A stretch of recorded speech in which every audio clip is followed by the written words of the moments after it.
kita membicarakan baterai, maka kita pasti juga membicarakan tentang perubahan cuaca atau climate change. Efek fosil oil yang dibakar, juga batu bara adalah salah satu penyumbang panas bumi yang mengakibatkan terjadinya perubahan cuaca yang memburuk kualitas udaranya serta suhu meningkat naik di mana-mana hingga mengakibatkan menurunnya juga antibodi manusia selain masalah kekurangan pangan.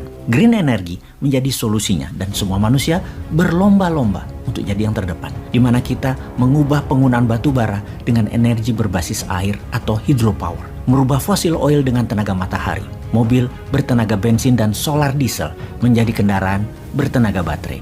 EV atau electrical vehicle dipakai sebagai kendaraan ramah lingkungan, bersih dan bisa didaur ulang, serta sustainable. Kalau melihat propagandanya, apakah benar electrical vehicle yang berbasis baterai itu bersih? Apakah benar-benar bersih atau di belakang kinclongnya tersebut ada cerita yang mengerikan yang namanya blood battery atau baterai bisnisnya ini semua mengandung darah. Industri kendaraan bermotor ini yang berbasis baterai ternyata melanggar HAM, membawa kemiskinan dan memperbudak anak-anak. Sekarang kita kembali ke topik kita bahwa kendaraan listrik dikendalikan oleh baterai, di mana Anda sudah mengenal tentunya. Yang jadi pertanyaan, tahukah Anda bagaimana baterai ini dibuat dan dibuat dari apa? Salah satunya dari metal yang sangat jarang tersedia, yaitu lithium atau Li dan kobalt atau Co.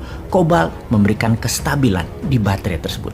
Kobalt adalah metal berwarna abu kebiruan yang didapat dari batuan keras atau biasa disebut crystal rock.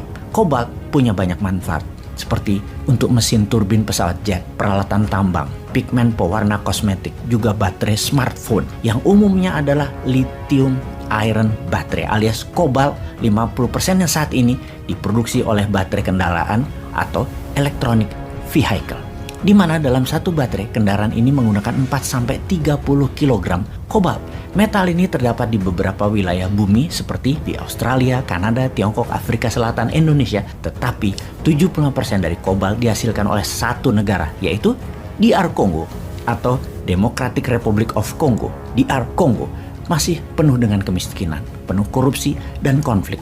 Namun di bawah tanah Kongo terdapat deposit kobalt terbesar di dunia. Penduduk Kongo 92 juta, di mana lebih dari 2 juta penduduknya bergantung dari pertambangan kobalt. Mereka disebut dengan julukan negosian.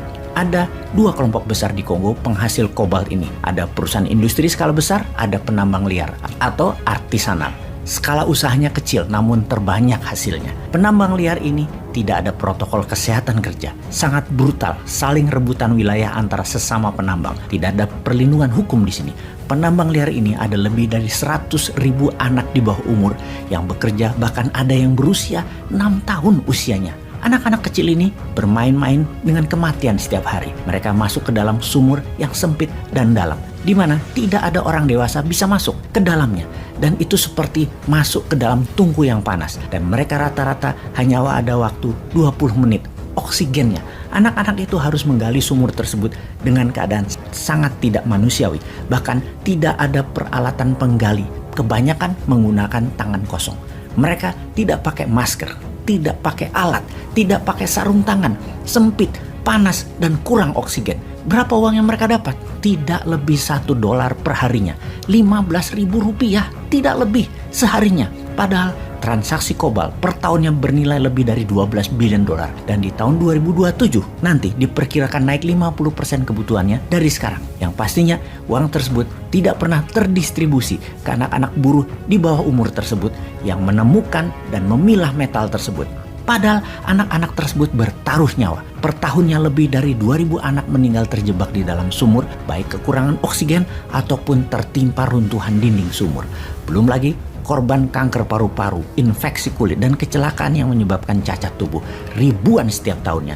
Dan di tahun 2021 kemarin, sebuah desa di Kongo mengajukan tuntutan hukum menuntut Apple Incorporated juga Tesla bertanggung jawab atas kejadian yang menimpa warganya. Namun tuntutan ini tidak pernah membuahkan hasil apapun. Tuntutan ini dikenal dengan nama John Doe Team 1. Kalau ditanya, mengapa anak-anak ini bekerja di tambang kobalt? Karena mereka ingin keluar dari kemiskinan. Bagi warga Kongo, kobalt adalah pertaruhan yang bisa membuat mereka kaya. Seperti bertaruh koin kripto bagi anak kota. Kobalt kebutuhannya naik 3 kali lipat dalam 10 tahun terakhir, di mana diperkirakan akan naik 3 kali lipat lagi dalam 10 tahun ke depan, dan 90% kebutuhan tersebut didorong karena meningkatnya kendaraan bermotor, kendaraan listrik. Di tahun 2022 ini ada 6,5 juta kendaraan mobil listrik, dan diperkirakan di tahun 2040 ada 65 juta kendaraan, naik 10 kali lipat dalam 2 dekade ke depan.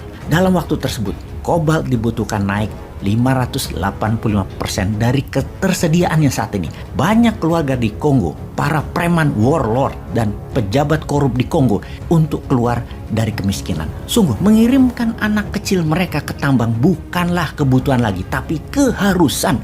Anak-anak itu bekerja di tambang liar yang tidak ada perlindungan apapun, namun banyak perusahaan besar yang menampung hasil yang mereka buat dengan harga murah. Bagi pengusaha tadi, lebih murah membeli dari penambang liar daripada hasil dari penambang besar. Ada lagi yang luar biasa. Pembelinya tadi 90% adalah Tiongkok. Perusahaan tambang di Kongo 78% adalah perusahaan Tiongkok yang menguasai 15 dari 19 tambang di Kongo tersebut, yang mengambil 90% hasil tambang liar dan tambang besar. Saat ini Tiongkok mengendalikan 80% kobalt refining dunia. Tiongkok dalam barter kobalt memang menjanjikan membangun Kongo dengan infrastruktur jalanan, sekolahan, namun hanya sepotong-sepotong, dan Kongo dapat dipastikan menjadi salah satu negara yang dimainkan oleh Tiongkok yang tidak pernah menunjukkan hasilnya bahwa negara tersebut, Kongo, menjadi negara yang lebih baik dari kemarin. Tiongkok bisa dikatakan penyumbang terbesar bisnis baterai yang berdarah tersebut. Baterai ini, selain ujungnya yang bertanggung jawab atas darah bertumpah tadi adalah industri kendaraan listrik, pastinya Tiongkok juga ikut bertanggung jawab. Perusahaan terbesar milik Tiongkok adalah Congo Dongfang Mining, anak usaha Huayou Cobalt yang menyuplai ke seluruh perusahaan di Eropa, seperti misalnya Volkswagen misalnya. Perusahaan Tiongkok di Kongo mempraktekkan hal yang sama dengan penambang liar kobalt tanpa jaminan keselamatan kerja dan dibayar murah pegawainya. Bahkan terdapat laporan kalau ada buruh yang meninggal, perusahaan Tiongkok tadi menguburkannya di lokasi dan menyogok keluarga korban tanpa pernah lapor ke pemerintah. Jadi kalau dikiaskan, kendaraan listrik itu sudah membunuh manusia bahkan sebelum dipakai di jalanan. Jadi kita bisa bayangkan perusahaan terbesar di dunia yang saat ini menggunakan kobalt dalam baterainya, seperti Tesla, Volvo, Renault, Mercy, juga Volkswagen. Mereka menggunakan sumber dari Kongo ini yang dikatakan menerapkan zero tolerance terhadap buruh anak, ternyata tidak benar-benar mengaplikasikan